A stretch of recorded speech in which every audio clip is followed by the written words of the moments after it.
Hello guys, welcome to my channel nursing soul. तो हमने last video पढ़ी थी मेनिंजाइटिस की और अब हमारा नया टॉपिक है एंसेफेलाइटिस। तो एंसेफेलाइटिस क्या होता है? It is an inflammation of the brain tissue. It is caused by viral और बैक्टीरियल इन्फेक्शन। बेसिकली क्या है, ये इन्फ्लामेशन है जो हमारा ब्रेन में टिश्यू होता है उसमें इन्फ्लामेशन हो जाना, ये किसी भी बैक्टीरिया या किसी भी वायरल इन्फेक्शन की वजह से हो सकता है। अब अगर हम बात करें types of encephalitis, primary encephalitis it occurs when a virus directly infects brain and spinal cord. ये कब होता है? जब जो हमारा वायरस है वो डायरेक्टली ब्रेन और स्पाइनल कॉर्ड पे अफेक्ट कर दे। Secondary encephalitis it occurs when an infection enters in brain through some in other organ.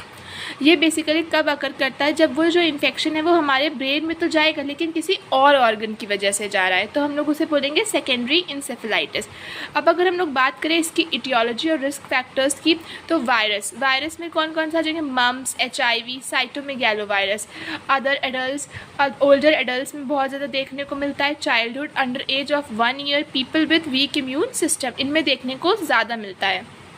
इसकी pathophysiology, diffuse cerebral oedema, congestion and haemorrhage. Basically कैसे, जब सेरिब्रल में एडिमा, कंजेशन और haemorrhage हो जाता है तो वहाँ पे नेक्रोसिस और डीजनरेशन हो जाता है। नेक्रोसिस मीन्स होता है हमारा वहाँ पर ऑक्सीजन और ब्लड सप्लाई नहीं पहुँच पाती और वहाँ पर डीजनरेशन होने लगता है किसका? न्यूरॉन्स का।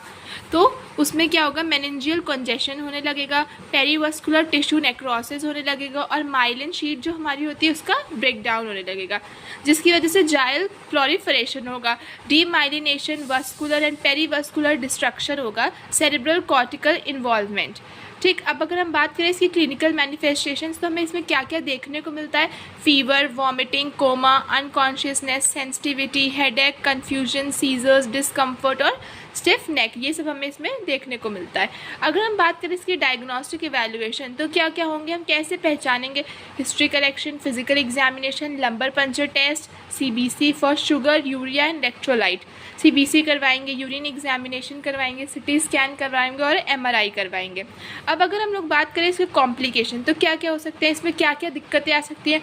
लॉस ऑफ मेमोरी हो सकता है, डेथ हो सकता है, एपिलेप्सी हो सकता है, इंटेलेक्चुअल डिसेबिलिटी हो सकता है, visual problem, lack of muscle coordination, fatigue हो सकता है, कोमा हो सकता है और वीकनेस हो सकती है। अब अगर हम लोग बात करें इसका मैनेजमेंट की तो हम लोग इसको कैसे ट्रीट करते हैं, तो सबसे पहले आता है मेडिकल मैनेजमेंट। तो मेडिकल मैनेजमेंट में हम लोग क्या दे सकते हैं? कॉर्टिकोस्टेरॉइड्स दे सकते हैं, एंटीवायरल ड्रग्स दे सकते हैं, इंट्राक्रैनियल प्रेशर प्रोवाइड करवा सकते हैं, मॉनिटर कर सकते हैं, उस मॉनिटर और ग्लिसरॉल रिड्यूस क्या करते हैं? Intracranial pressure. एंटीबायोटिक्स दे सकते हैं, IV फ्लूइड थेरेपी दे सकते हैं, dopamine to treat shock, dopamine हम लोग दे सकते हैं ताकि जो शॉक है वो ट्रीट हो सके, एंटी इन्फ्लामेटरी ड्रग्स दे सकते हैं, एंटीपायरेटिक्स दे सकते हैं लाइक एस्टोमेनोफेन, एंटी कॉन्वल्सेंट ड्रग्स भी हम लोग दे सकते हैं। अब अगर हम लोग बात करें नॉन मेडिकल ट्रीटमेंट की, मैनेजमेंट की, तो क्या क्या हो सकता है? मैकेनिकल वेंटिलेशन या फिर ऑक्सीजनेशन। अब अगर हम लोग बात करें नर्सिंग मैनेजमेंट की, acute pain related to meningococcal irritation, because ये किससे फैल रहा था? बैक्टीरियल और वायरल डिसीज से, किसी भी बैक्टीरियल वायरल से। तो hyperthermia relate to infectious process, ineffective tissue perfusion relate to infections process and cerebral oedema की वजह से।